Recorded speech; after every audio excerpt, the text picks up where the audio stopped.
आस्तथा स्मृतिगिरो यमचिन्त्य शक्तिं सृष्टिस्थितिप्रलयकारणमामनन्ति तं श्यामसुन्दरमवीक्रियमात्ममूर्तिं सर्वेश्वरं प्रणतिमात्रवशं भजामः।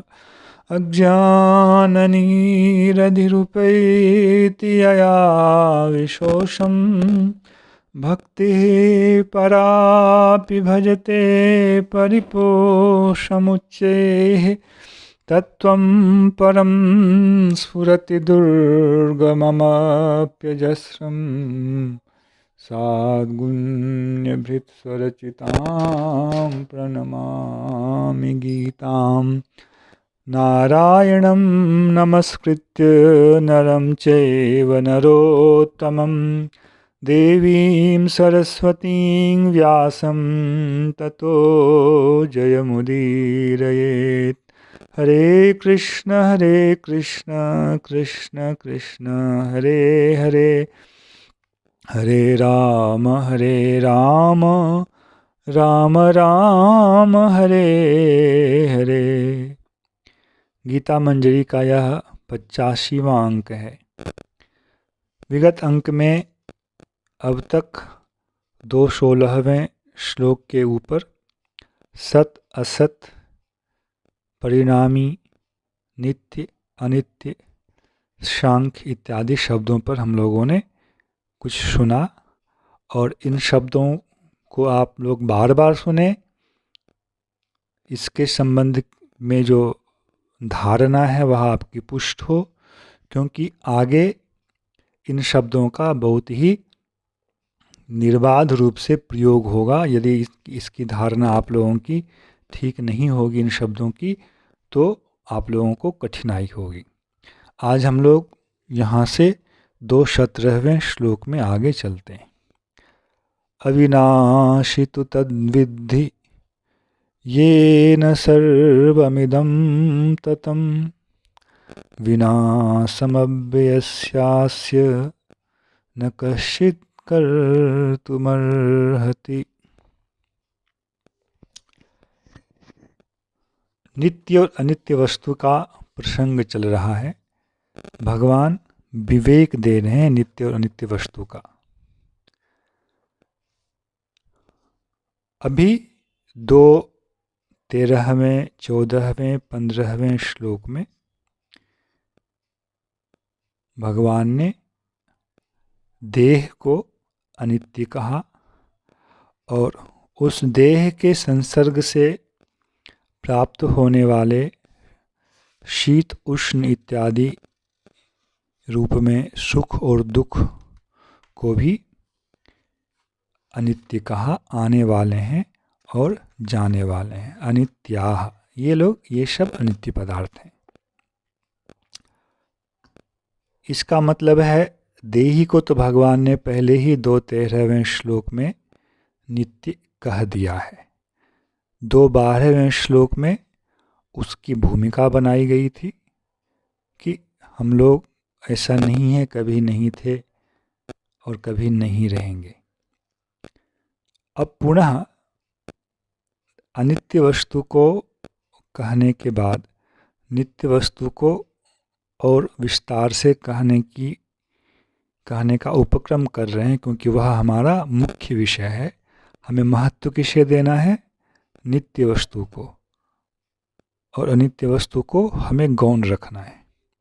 इसलिए भगवान इस श्लोक का आरंभ कर रहे हैं, अविनाशी तु तद्विद्धि येन सर्वम इदम ततम। अर्जुन, अविनाशी तुम उसे जानो, तत् अविनाशी विद्धि। किसे जानो? येन सर्वम इदम ततम। लक्षण के अनुसार किसी वस्तु को भगवान निर्देश कर रहे हैं। जिसके द्वारा इदम सर्वम यह सब कुछ ततम अर्थात व्याप्त है। तत् का मतलब होता है व्याप्त होना। जैसे शरबत में चीनी क्या है? सर्वत्र व्याप्त है। शरबत का हर अंश मीठा है। क्यों? वह जो मधुरता है उस जल में सर्वत्र व्याप्त है। इसी प्रकार इदम सर्वम यह जो कुछ भी है, जो कुछ इदम सर्वम या जो कुछ दृष्टिगोचर हो रहा है, जिसके द्वारा यह व्याप्त है, उसे तुम अविनाशी समझो।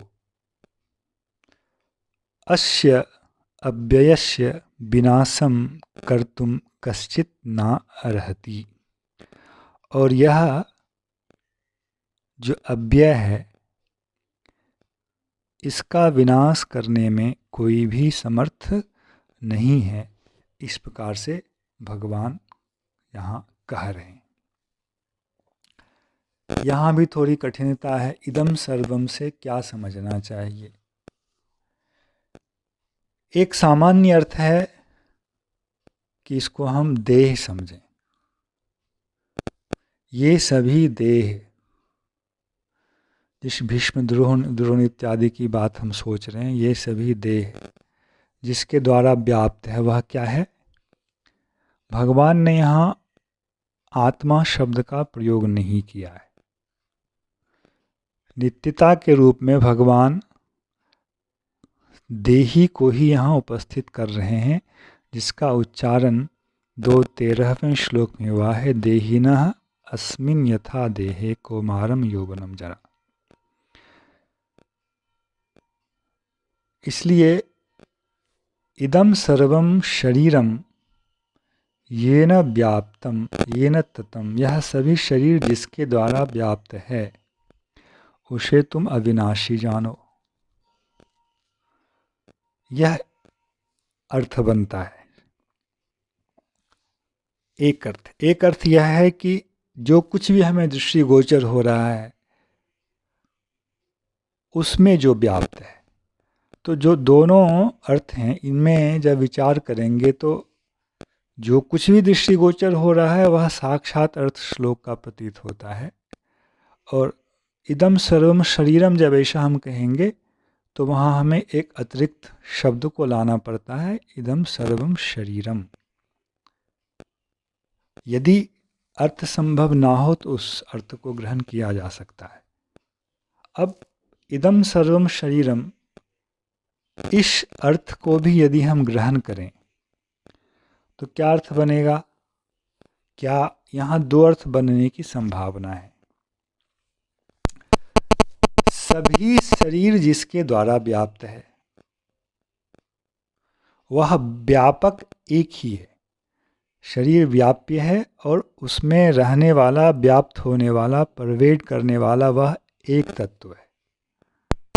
अथवा यह शरीर भिन्न भिन्न है और इस शरीर मात्र में व्याप्त रहने वाला कोई एक पदार्थ है जो उस शरीर में व्याप्त रहता है।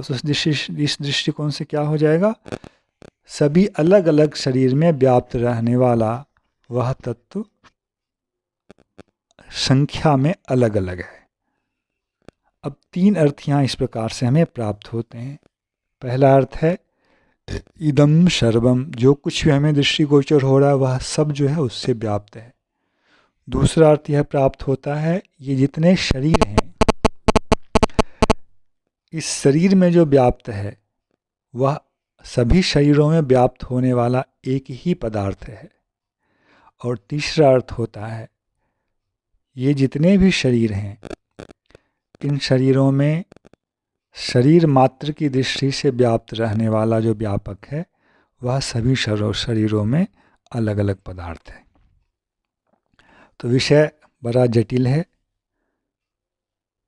यदि वाक्य विज्ञान के हिसाब से यहाँ विचार किया जाएगा तो पहले अर्थ को जो है वरीयता मिलती है, वह क्या है? क्योंकि उसमें हमें किसी अतिरिक्त शब्द की वहाँ पर कल्पना नहीं करनी पड़ती है, प्रकरण के हिसाब से लाने की भी आवश्यकता नहीं पड़ती है। इदम सर्वम शरीरम ऐसा नहीं सोचना पड़ता है। इदम सर्वम ततम, इदम सर्वम व्याप्तम येन। दूसरे अर्थ में और तीसरे अर्थ में शरीर शब्द को लाना पड़ता है, पर वहाँ यह समस्या होती है कि सभी शरीरों में एक ही तत्व के व्याप्त होने की बात चल रही है, अथवा भिन्न भिन्न तत्व एक होने पर भी वह पृथक पृथक है परस्पर, उसकी चर्चा हो रही है। इसके समाधान के लिए हमें अगले श्लोक पर भी विचार कर लेना पड़ेगा, क्योंकि यह प्रकरण है, आगे पीछे से विचार करना चाहिए। तो मान लिया जाए कि इस श्लोक में यह कह दिया गया कि इस इदम सर्वम शरीरम येन व्याप्तम, ऐसा अर्थ यदि यहाँ कर लें तो फिर अगले श्लोक का विषय क्या बनता है, यह देखें। अंतवंत इमे देहा नित्यशोक्ता शरीरिणः अनाशिनो प्रमेयस्य तस्मात् युध्यस्व भारत। हे भरतवंशी अर्जुन, इमे देहा अंतवंतः, ये सारे देह क्या हैं? विनाशी हैं, इनका अंत हो जाने वाला है। किसके ये देह? बोलते हैं शरीरिणः, जो इस शरीर का स्वामी है, जो इस शरीर को धारण करता है, उसके ये देह जो हैं विनाशशील हैं। और वह शरीर कैसा है? उसको यहाँ भगवान ने कहा नित्यस्य, वह शरीरी नित्य है, और उस शरीरी के नित्य शरीरी के ये सारे देह जो हैं ये अनित्य कहे गए हैं। और वह शरीरी क्या है? अनाशिनः, उसका नाश संभव नहीं है। अप्रमेयस्य, वह अप्रमेय भी है। इसलिए अर्जुन तुम युद्ध करो। तो ठीक से यदि विचार करें तो जहाँ स्पष्टतः देह और शरीरिणः ऐसा शब्द रखकर विचार किया गया, वह है 218वां श्लोक, और वहाँ उसके अनाशी शब्द फिर से कहा गया है।